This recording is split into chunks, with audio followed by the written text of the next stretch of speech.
लग्न कुंडली में अगर सूर्य देव आपके चौथे भाव में बैठे हुए हैं तो एक बात तो कंफर्म है कि 32वें वर्ष में बहुत ही ज़्यादा प्रबल भाग्योदय का समय आता है।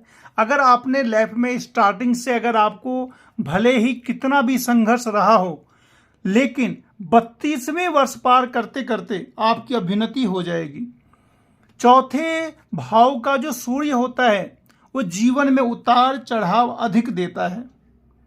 समुद्र यात्रा, वायुयान यात्रा या विदेश यात्रा भी आप अधिक कर सकते हैं। आप मर्चेंट नेवी में जा सकते हैं या फिर विदेश में बसने की भी स्थिति अच्छी होती है अगर चौथे भाव का सूर्य शुभ हो, शुभ ग्रहों से दृष्ट हो। लेकिन अगर चौथे भाव का सूर्य अगर बहुत सारे पापी ग्रहों से दृष्ट हो जाए तो दो नेगेटिव चीजें आती हैं। एक तो वाहन दुर्घटना का भय होता है और दूसरा हृदय रोग का कारक हो जाता है, क्योंकि सूर्य जो है वो हृदय रोग के कारक हैं और चौथा और पांचवा भाव जो है वो भी हृदय रोग का कारक है।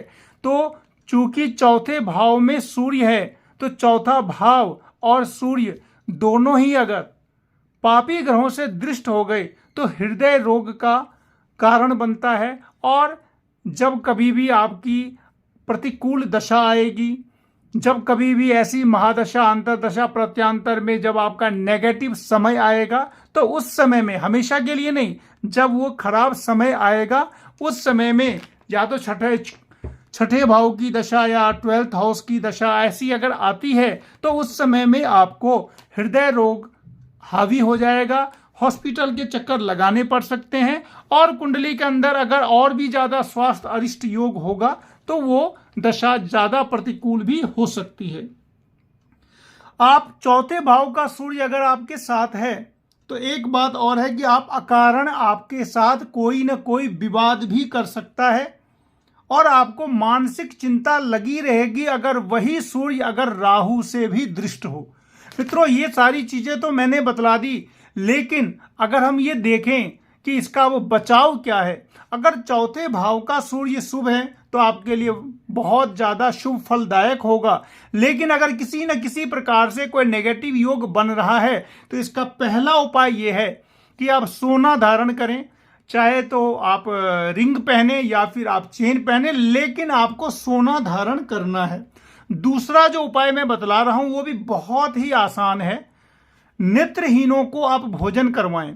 नेत्रहीनों को भोजन करवाने से चौथे भाव के सूर्य का जो भी नेगेटिव इफेक्ट होता है वो बिल्कुल खत्म हो जाता है। और तीसरा तो चूंकि सूर्यदेव है तो सूर्यदेव को हमें अर्घ्य देने से, आदित्य स्तोत्र करने से, सूर्य नमस्कार करने से, तांबे के लोटे से, तांबे के थाली में सूर्यदेव को अर्घ्य देने से, ये सारी चीजें जो चौथे भाव के सूर्य से संबंधित जो प्रतिकूल फल हैं उन सबको कम कर देती है। मित्रों, लाइक, शेयर, सब्सक्राइब जरूर करें। मिलते हैं नेक्स्ट वीडियो में, तब तक के लिए नमस्कार।